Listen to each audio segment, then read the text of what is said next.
Destro's found the cure for AIDS. That's basically the premise of this really weird underground film, Canzo Empyrean. But this is kind of a fan film. This is made in 2007 by underground filmmaker Justin Fornal. So Justin Fornal is a really fascinating guy. At the time when he made Canzo Empyrean, he had a show on sort of public access where he would go and search out very unusual eats in the Bronx. Baron Ambrosia, Bronx flavor, satisfaction knows him not. Hunted hero hunting. Since then, he has gone on to do all kinds of really interesting things. He has a TV show on the Discovery Channel. He's sort of a world explorer, finding strange foods from all around the world and different cultural rituals. So he's a pretty fascinating guy.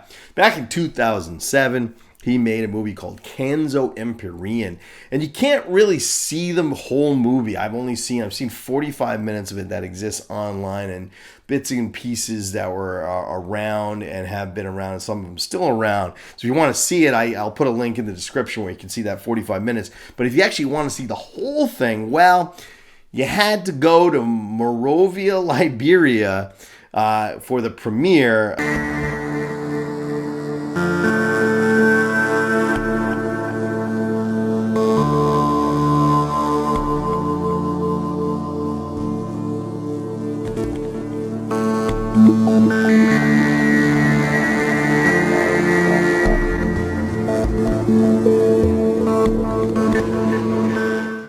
That's right. He premiered it once. He played it once in Liberia.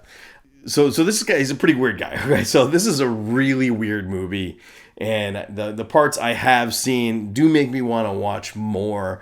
But this has to be seen to be believed. The world is overrun with AIDS, right? Everybody has AIDS, and AIDS is, at this point, AIDS is like a terminal disease. At this point, AIDS right now, I believe, is something that you can probably live a while with, and it's not like it was back in the 80s when it was just an absolute death sentence. This sort of takes it until an extreme and makes it so it's just like, absolutely, you get it, you're gonna die. 8 million people have died, and we start off from AIDS, and we have to start off with a series of news broadcasts where it's talked about how AIDS is just overwhelming the country to the point where sex is just illegal. You're caught having sex, you're just going to be put in jail right away. And this guy has emerged, Destro, with a golden face mask, and he has the cure, and he's going to save you. He's going to be the savior of everybody who has AIDS. And that is basically the premise of Canzo Empyrean. And we see a lot of our iconography of G.I. Joe in Canzo. There's a Dr. Mindbender character. The Dreadnoks exist. Zartan plays a pretty major role, and we see the Arashikage symbol often on a t-shirt. And so we have all the elements of G.I. Joe, but formed in this very bizarre, it's almost like a David Cronenberg / David Lynch / very just bizarre, surrealist movie. Lo-fi too. We're talking about, this is 2007, so video technology was like only okay at the time, and they're kind of going with that. It has this aesthetic that's very bizarre.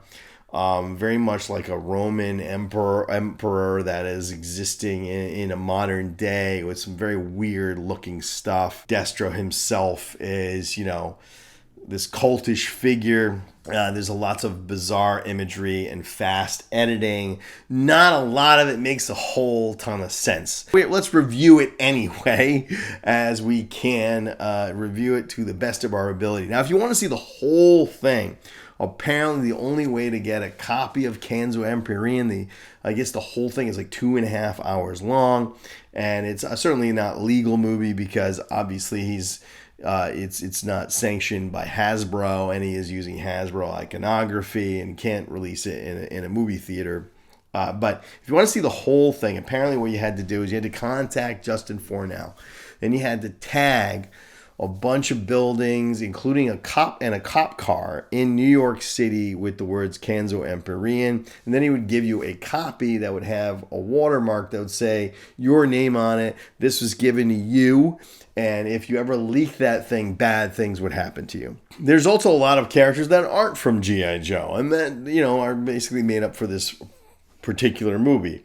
For instance, Clammy Marone cuts a rap album called 69ing with a 14-year-old white girl while smoking illy on the back of a Trans Am. That's the hit album, and that also plays a part in the movie somehow. There's a very strange scene in the middle where it seems like two semi-drunk gentlemen have an argument on the street about the possession of this album. I got nothing.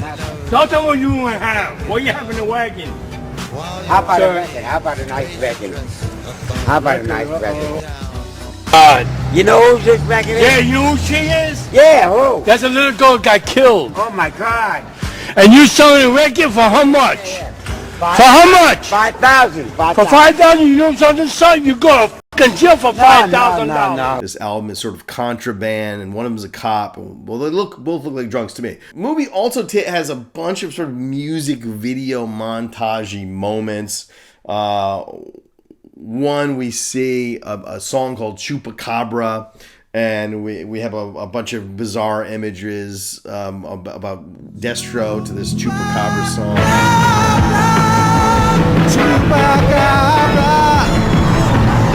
A second song shows, I believe is Zartan in an Arashi Kage shirt, breakdancing and doing all kinds of, and 80s music video style, like dance moves and singing to the camera, or to the tune of the Billy Idol song Eyes Without a Face, with like new lyrics though, very bizarre new lyrics. It seems that Zartan is some sort of pop star in this world.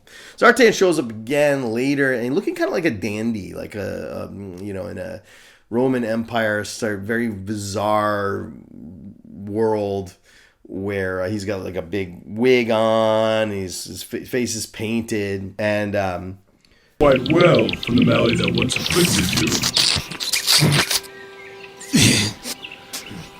Basically tells Destro he has this drug, and that drug threatens to overthrow Destro, and that we see a montage of I guess what happens in the rest of the movie, which God knows if that would make any more sense. I doubt it. We see just crazy imagery, nudity, a woman milking her titty it's just weird shit after weird shit after weird shit. Good to see you, sir. My name is Chef. Author of the contraband book Philosophy of the Hot Tub made accusations that the federal government is withholding a cure for the AIDS virus. What I love about this movie is that it seems to take the inspiration from the bizarre look of Destro. I've always loved the way Destro looks. It's one of the things that attracted me to him, and is how bizarre he looked. How many weird choices that were made by Ron Rudat in designing Destro. It's like, I get the silver face mask, which is so iconic and such a powerful statement. But then what with the chest open, the gold medallion with the little red ruby symbol on it, the open chest.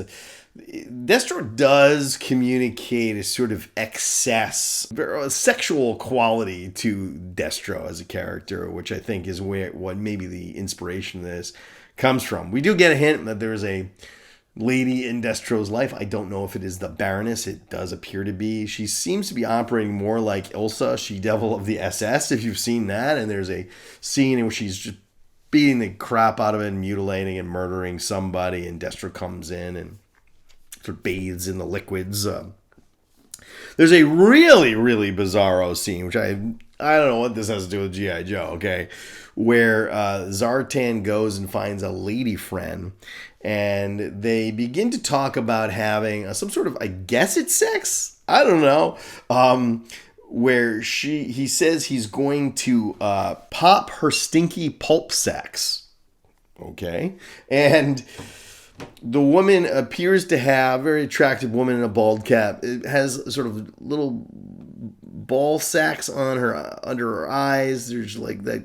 And then Zartan like opens up his pants and unleashes not a penis. So therefore, okay, this, you know, it's okay for kids to watch this. I think more like two weird tentacles in which he sticks in her eye pulse sacs and sort of, I guess, penetrates her.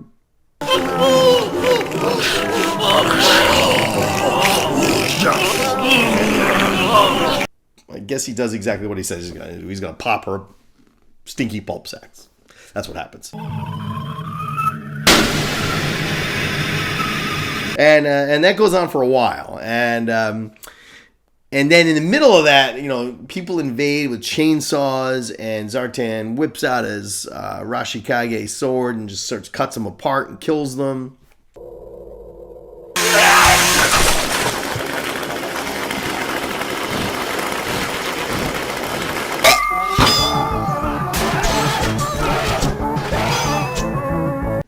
We also get a scene with the Dreadnoks, sort of a chase scene. The Dreadnoks are chasing Destro in his limo.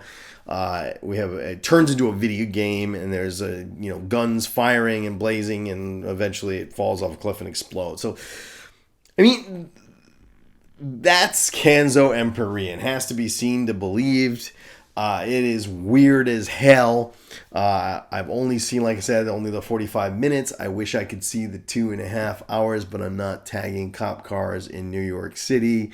And I don't know if that offer still stands anyway. So is Canzo Empyrean any good? I have no idea. I mean, honestly, it feels like a bunch of weird imagery put on top of itself. Reminds me of shit I would see in film school, that was experimental film kind of things that always left me a little wanting.